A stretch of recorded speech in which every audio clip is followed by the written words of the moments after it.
పరిగి పట్టణంలోని ప్రాథమిక వ్యవసాయ సహకార సంఘం కార్యాలయంలో పీఏసీఎస్ ఆధ్వర్యంలో పరిగి మండలంలోని పలు గ్రామాలకు చెందిన రైతులకు సుమారు 45,60,000 విలువైన PACS gold loan and LD loan రుణాల చెక్లను Parigi MLA T Rammohan Reddy, TPCC training committee chairman, స్థానిక నాయకులు, ప్రజా ప్రతినిధులతో కలిసి పంపిణీ చేశారు. అనంతరం ప్రాథమిక వ్యవసాయ సహకార సంఘం ఆధ్వర్యంలో రైతుల కోసం ఏర్పాటు చేసిన వ్యవసాయ డ్రోన్ సేవలు ప్రారంభించారు. ఈ సందర్భంగా ఎమ్మెల్యే రామ్మోహన్ రెడ్డి మాట్లాడుతూ ఆధునిక వ్యవసాయ సాంకేతికతను రైతుల సద్వినియోగం చేసుకుని తక్కువ ఖర్చుతో అధిక దిగుబడులు సాధించాలని, డ్రోన్ సేవలను విస్తృతంగా వినియోగించుకోవాలని రైతులకు సూచించారు.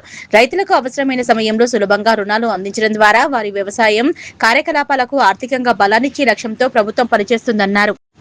ఈ కార్యక్రమంలో స్థానిక ప్రజాప్రతినిధులు, నాయకులు, ప్రాథమిక వ్యవసాయ సహకార సంఘం ప్రతినిధులు, అధికారులు, రైతులు పాల్గొన్నారు. కాబట్టి ఈ యొక్క పీఎస్సీఎస్ ద్వారా రైతులను మనం ఎంకరేజ్ చేయాలి. అదే విధంగా కట్టియాలి కూడా, మనం మళ్ళీ టైం కూడా కట్టియాలి. ఎందుకంటే కట్టిస్తేనే మనకు ఎట్లుందంటే పీఎస్సీఎస్ సిస్టమ్ ఎవరైతే కడతారో వాళ్ళకి ఇంకా ఎక్కువ లోన్లు ఇస్తారు. కట్టకుంటే బ్లాక్ లిస్ట్ చేస్తారు. మనం బ్లాక్ లిస్ట్ చేసి మనకు అప్పులు రావు మన సొసైటీకి. కాబట్టి ఇప్పుడు మన సొసైటీ బాగుంది. దీన్ని ఇంకా మంచిగా చేయాలంటే మంచి వ్యక్తులకు ఇక్కడ ఉన్నటువంటి డైరెక్టర్లు, నాయకులు రికమెండ్ చేసి కట్టించే బాధ్యత కూడా మీరే తీసుకోవాలి. ఎందుకంటే పంతులకు ఇబ్బంది చేయదు. ఎందుకంటే ఆయన మళ్ళా ఎంబడి ఫోన్ చేసి అడగడం అనేది ఉండకూడదు. మీరు మంచి వ్యక్తులకు ఎంపిక చేసి వాళ్ళకు మళ్ళీ కట్టించే బాధ్యత కూడా మీరే తీసుకుంటే ఇంకా పెద్ద ఎత్తున ఒక ఏడాదికి ఒక 20 కోట్ల రూపాయలు కూడా వ్యాపారం చేసే అవకాశం ఉంది మన యొక్క పరిగి హెడ్ క్వార్టర్ ఇది. కాబట్టి మీరు దీన్ని బాగా అవైల్ చేసుకోవాలి.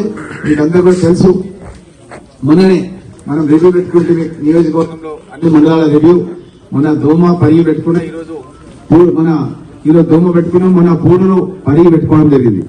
దోమలు చెప్పిన వాళ్ళు 18 కోట్ల రూపాయలు, మన దగ్గర 20 కోట్లు అనుకుంటా రుణమాఫీ మొన్ననే. ఇది రైతు భరోసా కింద డబ్బులు రావడం జరిగింది. అయితే ఏ మండలికి పోయినా సరే దగ్గర 20 కోట్ల రూపాయలు రైతు భరోసా కింద 9 రోజులు 9,000 కోట్ల రూపాయల పడ్డాయి. ఇది మళ్ళీ కట్టాల్సింది లేదు, 6 నెలలకు ఒకసారి పడుతూనే ఉంటాయి అనమాట. అయితే ఆల్రెడీ మనకు ఇంతకుముందుతో కలిసి 4 సార్లు పడ్డాయి ఇప్పటివరకు. అంటే ఈ 9,000లోనే మన నియోజకవర్గంలో దగ్గర 100 కోట్ల రూపాయలు పడ్డాయి. మన కాన్స్టిట్యున్సీలో రైతులకు 100 కోట్లు పడ్డాయి. అంటే ఇది ఏడాదికి ఒకసారి పడతాయి. మళ్ళా ఇది మన వానాకాలం పంటకు పడతాయి, మన యాసంగి పంటకు కూడా పడతాయి. దానికో 100, దీనికో 100, 6 నెలలకు ఒకసారి. అంటే 200 కోట్ల రూపాయలు రైతుల ఖాతా లోపల కాంగ్రెస్ ప్రభుత్వం రేవంత్ రెడ్డి గారు ముఖ్యమంత్రి అయిన తర్వాత వేయడం జరుగుతుంది. ఇది కాకుండా 300 కోట్ల రూపాయలు రుణమాఫీ అయింది మన కాన్స్టిట్యున్సీకి. అది కూడా డాటా మీకు అందరు కూడా ఇవ్వడం జరిగింది. అందరు కూడా తెలుసు, ఊళ్ళలో ఎవరెవరికి మాఫీ అయింది అన్ని విషయాలు తెలుసు. 300 కోట్ల రూపాయలు రుణమాఫీ అయింది. ఈ విధంగా రైతుల గురించి ఎన్నో పథకాలను కాంగ్రెస్ ప్రభుత్వం తీసుకువస్తుంది. ఇంతకుముందు మేము పూడూరులో పామాలి చెట్లు ఎక్కువ పెడుతున్నారు, వాళ్ళు తోటలు పెడుతున్నారు. మీరు కూడా ఎంకరేజ్ చేయాలి. ఎందుకంటే గవర్నమెంట్ నుంచి సబ్సిడీలు ఇస్తున్నారు, సంబంధించినటువంటి పైప్ లైన్ కానీ, డ్రిప్ ఇరిగేషన్ కానీ వాళ్ళు అన్ని కూడా సబ్సిడీతో ఇస్తున్నారు. కాబట్టి మనం కూడా పామాలి చెట్లు పెడితే బాగుంటుంది అన్న విషయాన్ని మీకు అందరు కూడా తెలియజేస్తూ, ఎందుకంటే 25 ఏళ్ల లైఫ్ ఉంది దాన్ని ఎవరు కూడా దొంగతనం చేయడం కానీ, పశువులు తినడం కానీ ఎట్లాంటిది కూడా ఉండదు.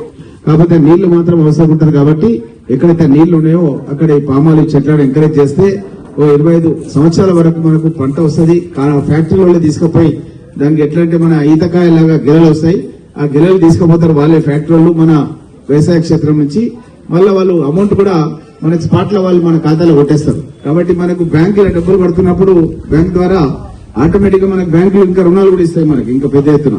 కాబట్టి పామాలిను మన వ్యవసాయ శాఖ మంత్రి తుమ్మల నాగేశ్వరరావు గారు కూడా పెద్ద ఎత్తున ఎంకరేజ్ చేస్తున్నాడు. దాంట్లో అంతర్ పంటలు కూడా వేసుకోవచ్చు. దాంట్లో వేరే పంటలు కూడా కూరగాయలు కానీ లేకపోతే కోకో అని చెప్పి మన చాలా మంది ఆ పంటలు కూడా పండిస్తున్నారు. అది చాక్లెట్లు దాంట్లో వాడతారు.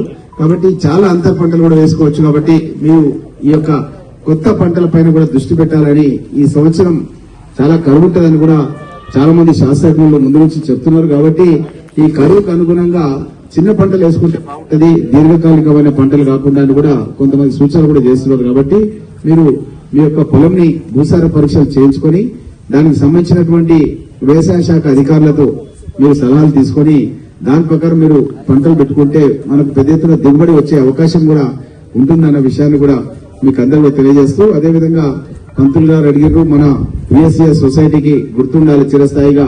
పంతులు చైర్మన్ గా ఉన్నప్పుడు ఇక్కడ ఒక గోదాం కట్టించిండు అనేది గుర్తుండాలంటే భూమి కేటాయించాలన్నాడు. తప్పకుండా నేను కలెక్టర్ గారు దృష్టిని తీసుకెళ్లి మన నియోజకవర్గంలో చాలా మందికి గతంలో ఉన్న తహసీల్దార్లు అనాథరైజ్డ్ గా అంటే ఎమ్మెల్యే లెవెల్లో అసైన్మెంట్ కమిటీ ఉంటది. నేను కూడా గతంలో కాంగ్రెస్ గవర్నమెంట్ ఉన్నప్పుడు కూడా అసైన్మెంట్ కమిటీ సభ్యుని.